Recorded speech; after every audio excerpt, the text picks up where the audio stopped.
쉬운 독일어를 공부하시는 여러분 안녕하세요. 오늘은 11강의 세 번째 시간입니다.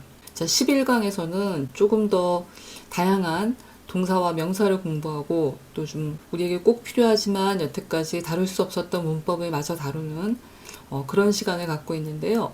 자, 세 번째 시간에는 명사를 좀 다뤄보도록 하겠습니다.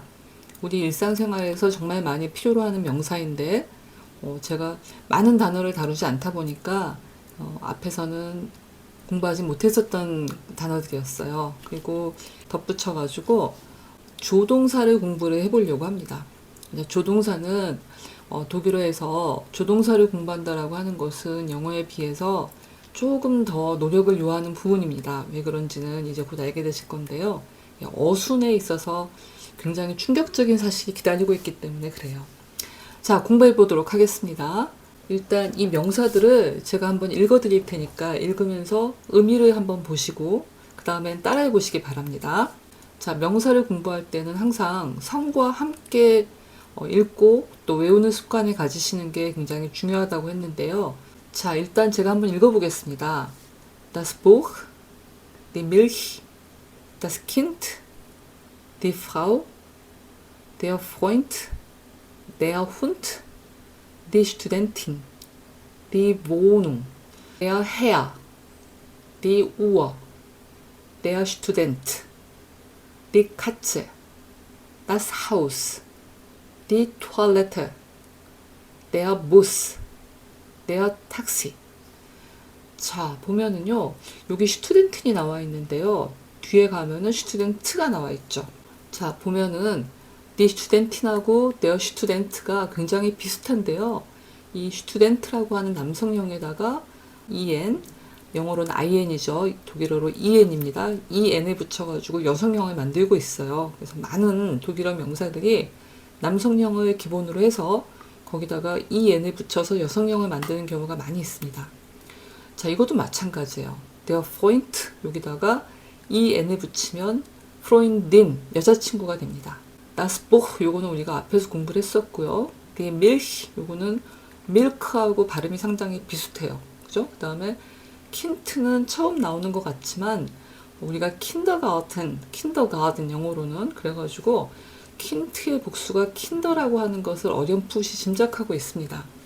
그 다음에 Frau는 여성이란 뜻도 있고 wife란 뜻도 있고 또 성인 여자에게 붙이는 호칭입니다. 우리가 미스나 미즈처럼 성인 여자 앞에 존칭으로 붙이는 그런 호칭으로도 쓸 수 있습니다. 저는 프라울리죠.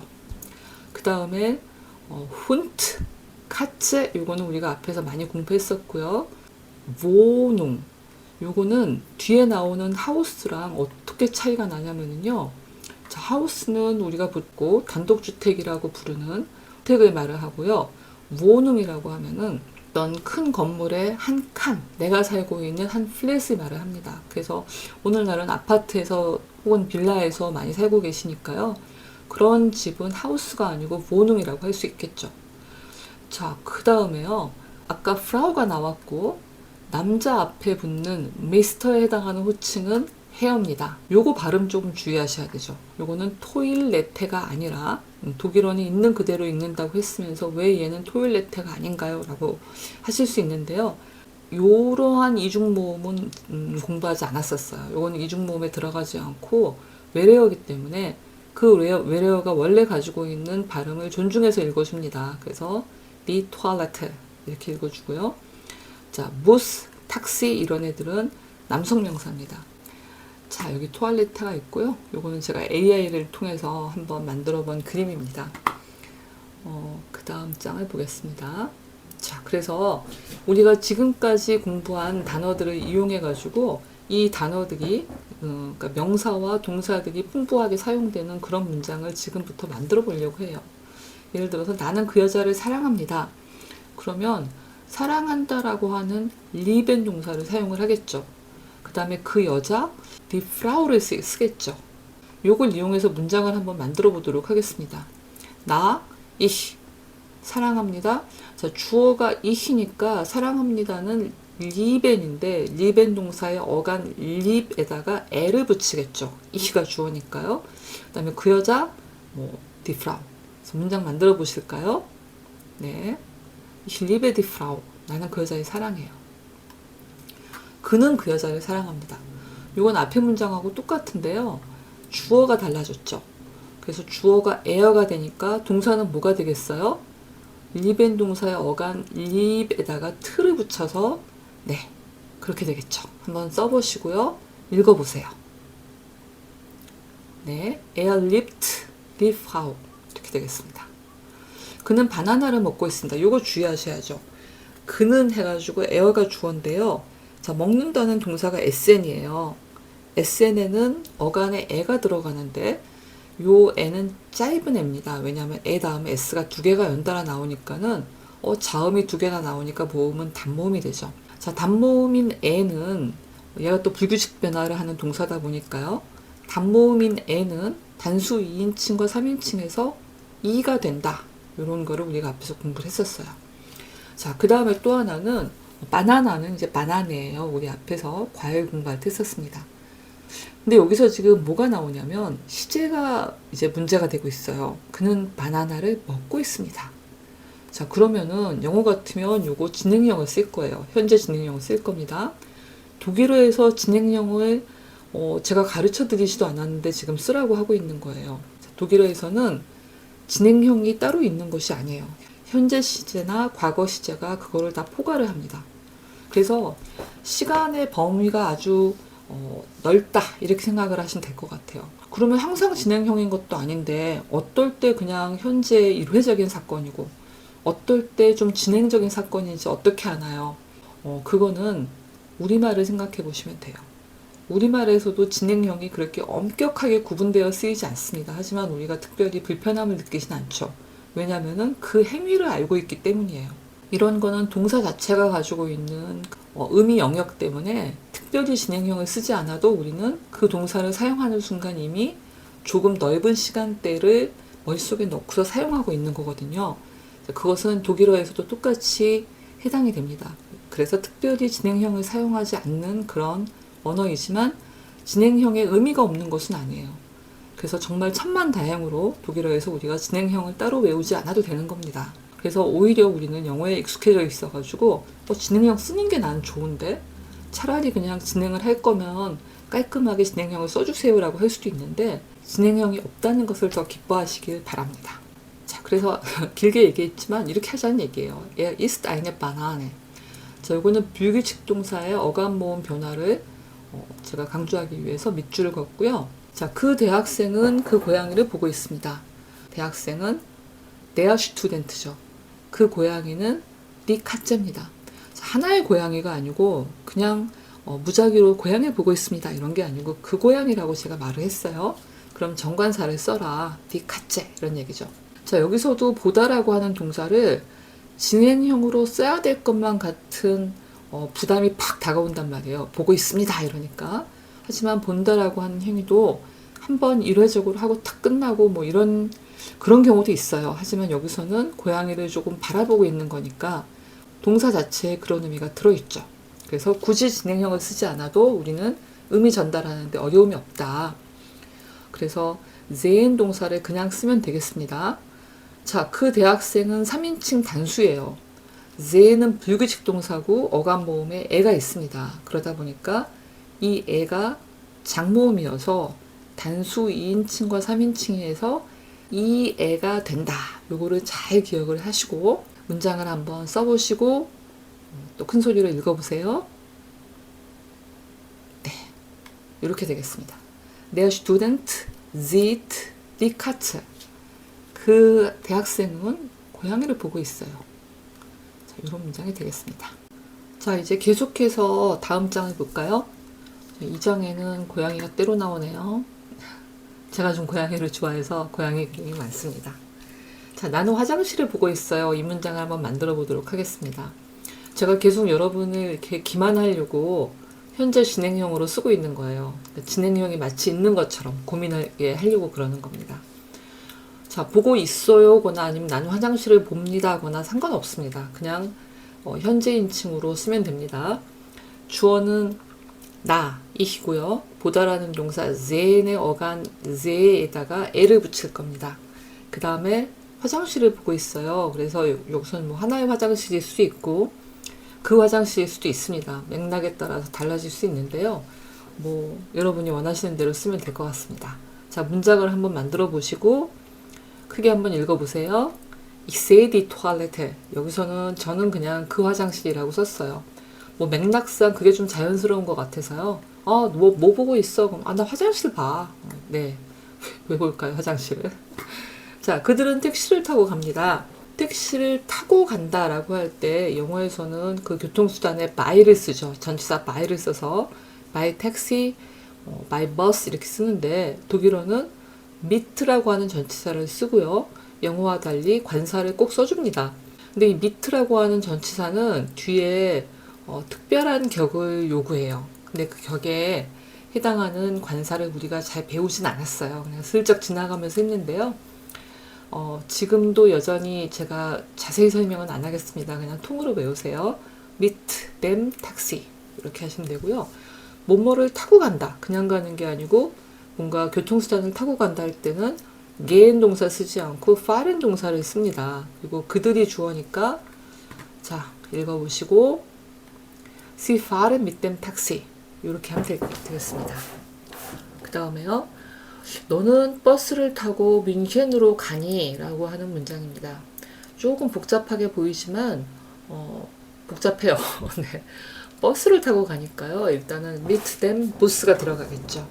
그 다음에 뮌헨으로 라고 하는 거에서는 nach München 이런 게 들어갈 겁니다. 자, 이런 건 우리가 소위 부사구라고 해가지고 좀 부차적인 것들이에요. 문장을 구성하는데 가장 중요한 성분은 아닙니다. 가장 중요한 성분은 동사하고 주어고요. 그 순서가 어떻게 되느냐 이걸 먼저 결정을 하고 문장을 만드는데요.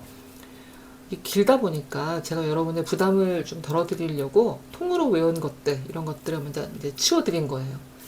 자, 그럼 너는 뭔가를 타고 가니? 이런 문장인데요. 의문문이다 보니까 동사가 먼저 나옵니다. 뭔가를 타고 가니까 fahren이 나올 거예요. 근데 주어가 du란 말이죠. 2인칭 단수니까요. 자, fahren 동사에서 어간에 있는 아가 umlaut가 될 겁니다. 그 다음에 du가 주어니까 st가 붙을 거예요. 동사가 맨 앞에 옵니다. 그래서 이렇게 fährst du mit dem Bus nach München 이렇게 될 겁니다. 자, 그래서 좀 복잡하게 보이긴 하지만은 동사하고 주어만 정확하게 쓰시면 나머지는 이런 것들은 그냥 뒤에다 갖다 붙이는 거니까 큰 부담이 없어요. 그러나 단 하나 어떤 부담이 있냐면은 영어 같으면 우리가 영어에서 부사구의 순서를 말할 때 장방시 이렇게 였단 말이에요. 장소, 방법, 시간. 그래서 영어식으로 한다면 nach 뮌헨이 나오고 뒤에 밑된 무스가 나올 거예요. 여기서 보시다시피 밑된 부스가 나오고 nach 뮌헨 요 장소가 맨 뒤에 왔어요. 자, 독일어의 부사구의 순서는 시간, 방법, 장소의 순서예요. 그래서 제가 시방장 그러는데요. 장방시의 정확히 반대죠. 자, 이렇게 되는 이유는 뭐냐? 독일어와 영어의 어순에 있어서의 차이 때문이에요. 근본적인 차이가 있습니다. 부사구의 순서가 반대입니다. 시방장입니다. 여기까지만 기억을 하도록 할게요. 네, 그 다음 보겠습니다. 저는 사과를 하나 샀으면 해요. 가게 같은 데 가서 사과를 하나 갖고 싶어요 라고 하는 그런 의미로 사용을 한 거예요. 그래서 하벤 동사의 특별한 형태, 해태를 쓸 겁니다. 자, 요거는 앞에서 물건을 살 때, 뭐 물건을 주문할 때, 커피나 뭐 차나 이런 걸 주문을 할 때 저는 이런 거 좀 가졌으면 좋겠어요. 원해요. 요런 거 말하고 싶을 때 독일어로는 해태를 쓴다고 말씀드렸어요. 사과를 하나 샀으면 해요. 그래서 이런 경우에는 이 해태를 쓰고요. 기꺼이 하나 갖고 싶어요 할 때 개연이라고 하는 부사를 씁니다. 그 다음에 이제 문제는 앞에 사과를 갖고 싶다라고 하는 것이 문제인 거예요. 왜냐하면 사과가 남성 명사이기 때문에. 남성 명사를 하나 갖고 싶다 할 때는 정말 문제가 됩니다. 왜냐하면 아인이 아이넨이 된다라고 했어요. 이 부정관사 아인이 목적격이 될 때는 가만히 있질 않고 아이넨이 돼요.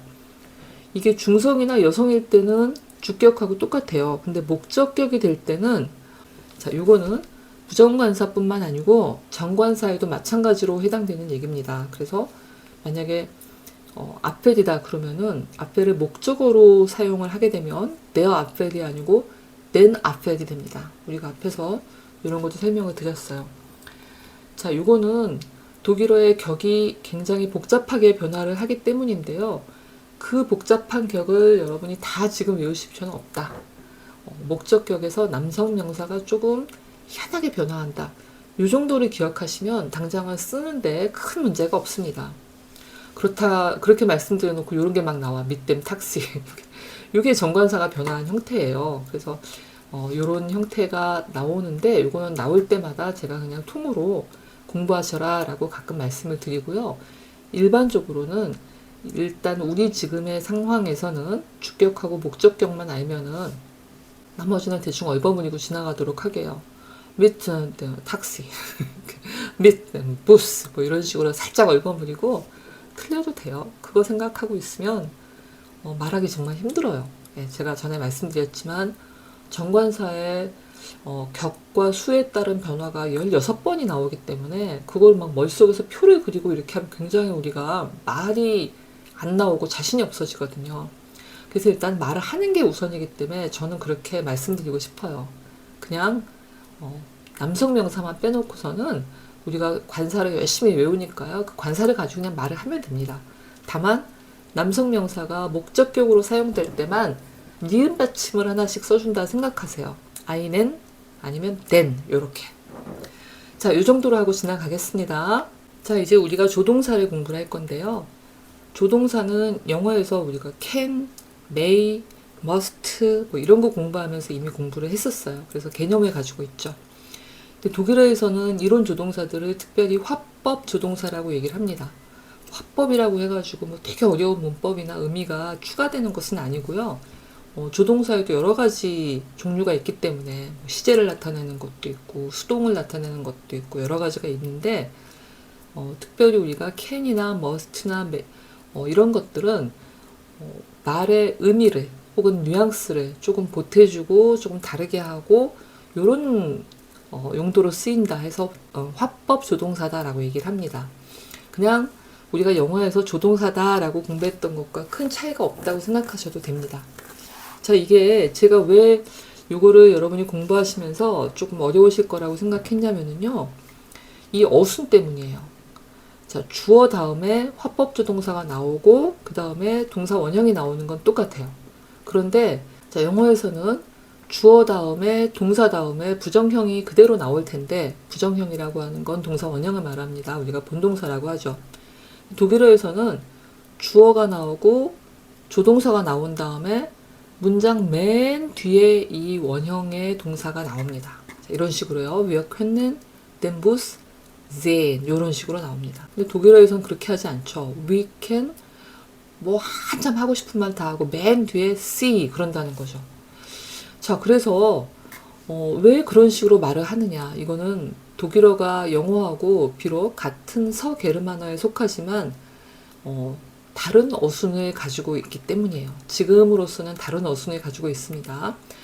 그래서 영어는 동사가 상당히 앞에 쓰이는 그런 어순인데 독일어는 중요한 말이 뒤에 쓰이는 그런 어순을 갖고 있어요. 근데 우리가 여태까지 본 거에 의하면 동사 두 번째 자리라면서요. 그래, 제가 그렇게 말씀드렸어요. 그런데 이때 두 번째 자리라고 하는 거는 변화하는 동사를 말합니다. 주어와 시제에 따라 변화하는 동사가 두 번째 위치에 가 있고요. 의미를 가진 동사는 맨 뒤에 가 있어요. 자, 이 말이 너무 어려울 거예요. 어려워서 제가 더 이상은 설명하지 않겠지만 독일어는 전 세계 언어 중에서 동사가 위치를 바꿔가면서 실현되는 그런 언어예요. 그리고 의미를 가진 동사는 뒤쪽에 있다고 봅니다. 비록 형태가 앞으로 가 있다 할지라도 의미는 뒤에 있다 이렇게 봅니다. 언어학적으로 좀 복잡한 개념이에요. 그래서 우리말과 같아요. 우리말과 동사의 어순이 같아요. 맨 뒤에 놓인단 말이죠. 우리는 그 버스를 볼 수 있습니다. 자, 우리말과의 차이는 우리는 얘까지도 뒤로 간다는 거고 독일어는 얘 빼고는 우리말과 어순이 같다는 거예요. 버스를 볼 수 있다. 예, 우리는 이제 퀼능까지도 맨 뒤로 가지만 그래서 그 어순으로 생각을 하면 그렇게 어렵지 않아요. 뒤에 거도 볼게요. 자, 버스를 잡다예요, 우리는. 여기서는 버스를 취하다, 잡다 이런 문장이 쓰였죠. 우리는 그 버스를 잡아야 돼. 그 버스를 타야 돼. 이런 문장입니다. 자, 뮤센만 아니면 우리말하고 어순이 똑같아요. 우리는 버스를 타다 해야 돼. 뮤센이 여기가 있다고 생각하면 돼요. 자, 이런 독특한 어순이 가지는 것은 독일어가 가진 어떤 특징인데요. 자, 요거는 자세히 아실 건 없고 그냥 그러려니 하시면 됩니다. 네. 나중에 제가 문법을 할 때 좀 자세히 설명해 드릴 기회가 있을 거예요. 자, 영어에 may, can, will, would like to, must, shall 이런 동사들에 해당하는 동사들을 설명을 해드릴게요. dürfen, können, wollen, möchten, müssen, sollen 이렇게 됩니다. 자, dürfen은 may에 해당하고요. können은 뭐뭐 할 수 있다. wollen은 뭐뭐 할 것이다, 원한다. 그리고 요거는 영어의 will과는 좀 달라요. 제가 will이라고 쓰긴 했지만 will보다는 want to에 가까운 강력한 의지를 나타내는, 강력한 소망을 나타내는 그런 용법을 가지고 있어요. möchte는 영어에서는 한마디로 이걸 요약해서 말하기가 어려워요. would like to라고 하는 우리가 동사 구를 가지고 설명을 합니다. 뭐뭐 했으면 좋겠는데요, 갖고 싶은데요, 이럴 때 쓰는 말이고요. müssen은 must고 sollen은 마땅히 뭐뭐 해야 된다 이런 의미가 있습니다. 자, 우리 영어에서 이 조동사들도 한 가지 의미만 갖고 있는 게 아니에요. 뭐 해도 좋다 이런 허용도 되고 추측의 의미도 가질 수가 있어요. can도 마찬가지예요. 할 수 있다도 되고 강한 추측이 될 수도 있습니다. 이런 것들은 그때그때 문맥에 따라서 조금씩 다양한 쓰임을 배우도록 하고요. 처음 배울 때부터 그거를 몽땅 다 외우면서 가면 너무 힘들거든요. 그래서 일단은 가장 대표적인 용법, 가장 많이 나오고 우리가 영어랑 비교했을 때 알기 쉬운 문법, 그런 의미만 가지고 가겠습니다. 자, 오늘은 이 조동사의 의미까지만 하고요. 다음 시간에는 조동사가 어떻게 현재 인칭에서 변화하는지 그거를 따로 공부하겠습니다. 그거를 제가 나온 김에 하지 않고 다음 시간으로 미루는 거는 살벌한 변화가 기다리고 있기 때문입니다. 그래서 다음 시간에 화법조동사를 공부를 하고요. 화법조동사하고 본동사하고 합해가지고 어떻게 사용하는가 이런 용법들을 좀 다양하게 공부해 보도록 하겠습니다. 오늘도 수고하셨습니다. 여러분, auf Wiedersehen!